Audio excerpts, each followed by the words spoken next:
தந்தை, மகன், தூய ஆவியாரின் பெயராலே ஆமேன். எங்கள் பரலோக தந்தையே, உம்முடைய வார்த்தைக்கு கீழ்ப்படிந்து உமது திருமகனின் அன்னைக்கு நாங்கள் அளிக்கும் பக்தியை ஆசீர்வதியும். அன்னை மரியாளின் பல்வேறு காட்சிகளையும் அதன் வழியாக நீர் எங்களுக்கு வெளிப்படுத்திய அன்பின் செய்திகளையும் தியானிக்கும் இந்த 31 நாட்களில் எங்கள் குடும்பத்தில் விசுவாசத்தையும் நம்பிக்கையையும் அன்பையும் பெருக்கி திருவுளத்திற்கு முற்றிலும் கீழ்ப்படிந்து வாழ எங்களுக்கு வரமருளும். அன்னை மரியாளின் பரிந்துரையை நாங்கள் நாடி அவரது புனித வாழ்வை பின்பற்றி என்றும் உமது மகிமைக்காக வாழ எங்களுக்கு அருள் புரியும். எங்கள் ஆண்டவராகிய கிறிஸ்து வழியாக உம்மை மன்றாடுகின்றோம். ஆமேன். நம்பிக்கை அறிக்கை. விண்ணகத்தையும் மண்ணகத்தையும் படைத்த எல்லாம் வல்ல தந்தையாகிய கடவுளை நம்புகின்றேன். அவருடைய ஒரே மகனாகிய நம் ஆண்டவர் இயேசு கிறிஸ்துவை நம்புகின்றேன். இவர் தூய ஆவியால் கருவுற்று கன்னிமரியாவிடமிருந்து பிறந்தார். பொந்திய பிலாத்துவின் அதிகாரத்தில் பாடுபட்டு சிலுவையில் அறையப்பட்டு இறந்து அடக்கம் செய்யப்பட்டார். பாதாளத்தில் இறங்கி 3ஆம் நாள் இறந்தோரிடமிருந்து உயிர்த்தெழுந்தார். விண்ணகத்துக்கு எழுந்தருளி எல்லாம் வல்ல தந்தையாகிய கடவுளின் வலப்பக்கத்தில் வீற்றிருக்கின்றார். அங்கிருந்து வாழ்வோருக்கும் இறந்தோருக்கும் தீர்ப்பு வழங்க வருவார். தூய ஆவியாரை நம்புகின்றேன். புனித கத்தோலிக்க திரு அவையை நம்புகின்றேன். புனிதர்களின் உறவு ஒன்றிப்பை நம்புகின்றேன். பாவ மன்னிப்பை நம்புகின்றேன். உடலின் உயிர்ப்பை நம்புகின்றேன். நிலை வாழ்வை நம்புகின்றேன். ஆமேன். மெட்ஜுகோரியே அன்னை மரியாள் வரலாறு. மெட்ஜுகோரியே அன்னை மரியாள் என்பது கத்தோலிக்க திருச்சபையின் மற்றொரு பிரபலமான ஆனால் சர்ச்சைக்குரிய பக்தி பட்டம். இந்த பக்தி போஸ்னியா மற்றும் ஹெர்சகோவினாவில் உள்ள மெட்ஜுகோரியே என்ற சிறிய கிராமத்தில் நடந்ததாக கூறப்படும் அன்னை மரியாளின் காட்சிகளை அடிப்படையாக கொண்டது. 1981ஆம் ஆண்டு ஜூன் மாதம் 24ஆம் தேதி மெட்ஜுகோரியே கிராமத்தில் வசித்த 6 சிறுவர்களுக்கு அன்னை மரியாள் காட்சி கொடுத்ததாக நம்பப்படுகிறது. இந்த 6 சிறுவர்களும் அந்த காட்சிகளை முதலில் கண்டதாக கூறுகின்றனர். இந்த காட்சிகள் அன்றிலிருந்து தொடர்ந்து நடந்ததாகவும் அதில் 4 பேருக்கு இன்று வரையிலும் அன்னை மரியாள் காட்சி கொடுத்து வருவதாகவும் நம்பப்படுகிறது. இந்த காட்சிகளில் அன்னை மரியாள் தன்னை அமைதியின் அரசி என்று அடையாளப்படுத்தினார். அவர் உலக அமைதிக்காகவும் மனமாற்றத்திற்காகவும் மக்கள் ஜெபிக்க வேண்டும் என்றும் அதுவே உலகின் பிரச்சனைகளை தீர்க்க ஒரே வழி என்றும் கூறினார். குறிப்பாக அன்னை மரியாள் 5 முக்கியமான செய்திகளை மக்களுக்கு கொடுத்தார். 1. ஜெபம். தினமும் ஜெபிக்க வேண்டும். குறிப்பாக ஜெபமாலை ஜெபத்தை அதிக அளவில் ஜெபிக்க வேண்டும். 2. உண்ணா நோன்பு. வாரத்தில் 2 நாட்கள் உண்ணா நோன்பு கடைபிடிக்க வேண்டும். 3. பாவ பரிகாரம். மனம் வருந்தி பாவ மன்னிப்பு பெற வேண்டும். 4. விவிலியம். தினமும் விவிலியத்தை வாசிக்க வேண்டும். 5. திவ்ய நற்கருணை. தினமும் திருப்பலியில் பங்கேற்று நற்கருணை உட்கொள்ள வேண்டும். கம்யூனிச ஆட்சியில் இருந்த யூகோஸ்லாவியாவில் இந்த காட்சிகள் நடந்ததால் மக்கள் இந்த காட்சிகளை முதலில் சந்தேகத்துடனும் பயத்துடனும் பார்த்தனர். ஆனால் அங்குள்ள பிரான்சிஸ்கன் சபையின் குருக்கள் இந்த நிகழ்வுகளை ஆய்வு செய்து மக்களின் நம்பிக்கையை அதிகரித்தனர். இதனால் மெட்ஜுகோரியே ஒரு முக்கிய திருப்பயண தலமாக உருவெடுத்தது. மெட்ஜுகோரியே காட்சிகள் கத்தோலிக்க திருச்சபையில் பெரும் விவாதத்தை ஏற்படுத்தியுள்ளன. ஆரம்பத்தில் உள்ளூர் ஆயர் இந்த காட்சிகளை அங்கீகரிக்க மறுத்தார். பல ஆண்டுகளாக போப் ஆண்டவர்கள் இந்த காட்சிகளின் உண்மையை ஆய்வு செய்ய பல ஆணையங்களை அமைத்தனர். திருத்தந்தை பிரான்சிஸ் அவர்கள் 2017ஆம் ஆண்டில் முதல் சில காட்சிகள் நம்பகத்தன்மையுடன் இருக்கலாம். ஆனால் தொடர்ச்சியாக காட்சிகள் நடப்பதாக கூறப்படுவது குறித்து சந்தேகம் இருப்பதாக தெரிவித்தார். 2019ஆம் ஆண்டில் திருத்தந்தை பிரான்சிஸ் மெட்ஜுகோரியே திருத்தலத்திற்கு அதிகாரப்பூர்வமான திருப்பயணங்களை அனுமதிக்கலாம் என்று அறிவித்தார். இதன் மூலம் திருத்தலத்தின் பக்தி முயற்சிகளுக்கு திருச்சபை ஆதரவு அளிக்கிறது. ஆனால் காட்சிகளின் உண்மையை இன்னும் அதிகாரப்பூர்வமாக உறுதிப்படுத்தவில்லை. மெட்ஜுகோரியே உலகின் மிக முக்கியமான பக்தி தலங்களில் ஒன்றாக மாறியுள்ளது. ஒவ்வொரு ஆண்டும் லட்சக்கணக்கான மக்கள் இங்கு வந்து ஜெபிக்கிறார்கள்.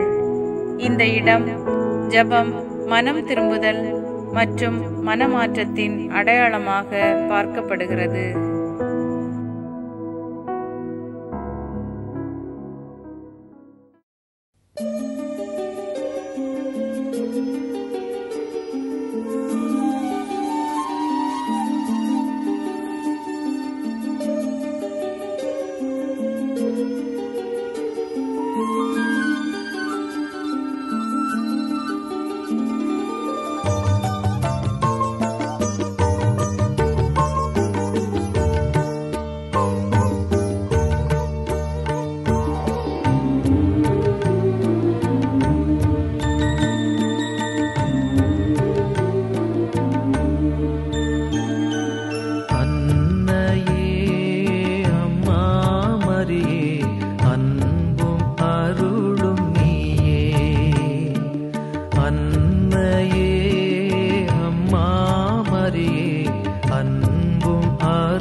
பாதையில் சென்றவளே, மேலவன் திருவுளம் வாழ்ந்தவளே,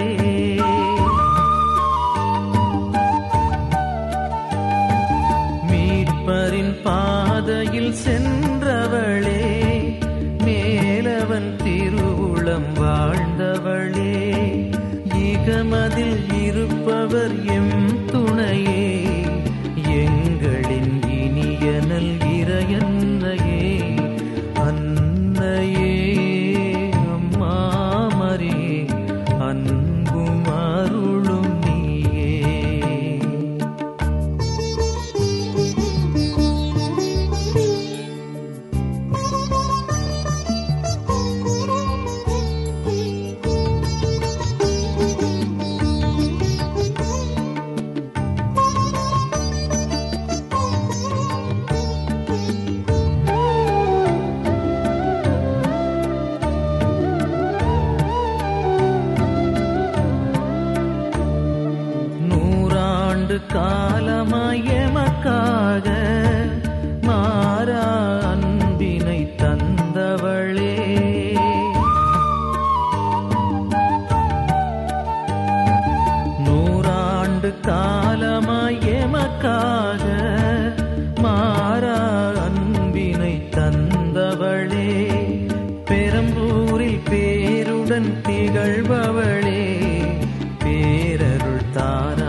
ஆண்டவரே, எங்கள் இறைவா, அனைத்து மகிமைக்கும் உரியவரும் விண்ணக பூலோகங்களின் அரசருமான எங்கள் தந்தையே, நீர் எங்களுக்கு அளித்த அனைத்து அருள் கொடைகளுக்காகவும் குறிப்பாக உம் திருமகனாம் இயேசு கிறிஸ்துவின் வழியாக நாங்கள் பெற்றுக்கொண்ட மீட்புக்காகவும் உமக்கு நன்றி கூறுகின்றோம்.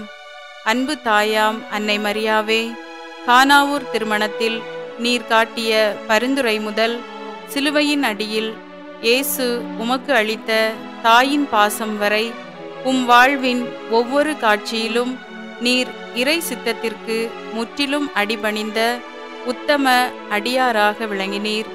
உம்முடைய ஆம் என்ற ஒற்றை வார்த்தை இவ்வுலகின் மீட்புக்கு அடித்தளமாய் அமைந்தது.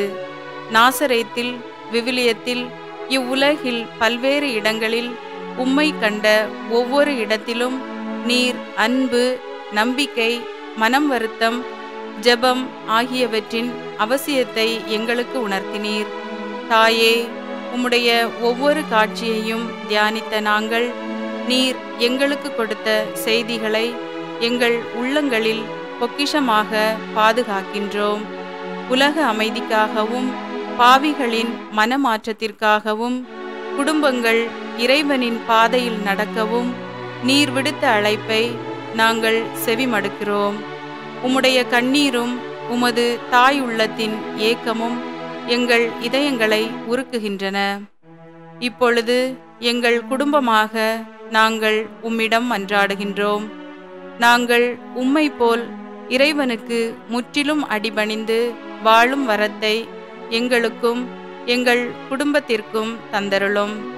தினந்தோறும் ஜெபிக்கும் வரத்தை, குறிப்பாக ஜெபமாலை ஜெபிக்கும் வரத்தை எங்கள் அனைவருக்கும் அளித்தருளும். பாத்திமாவில் நீர் கேட்டது போல உலக சமாதானத்திற்காகவும் உக்ரைன், காசா போன்ற போரால் பாதிக்கப்பட்ட நாடுகளின் மக்களுக்காகவும் துன்புறும் ஆன்மாக்களுக்காகவும் நாங்கள் தொடர்ந்து ஜெபிக்க எங்களுக்கு உதவி செய்யும்.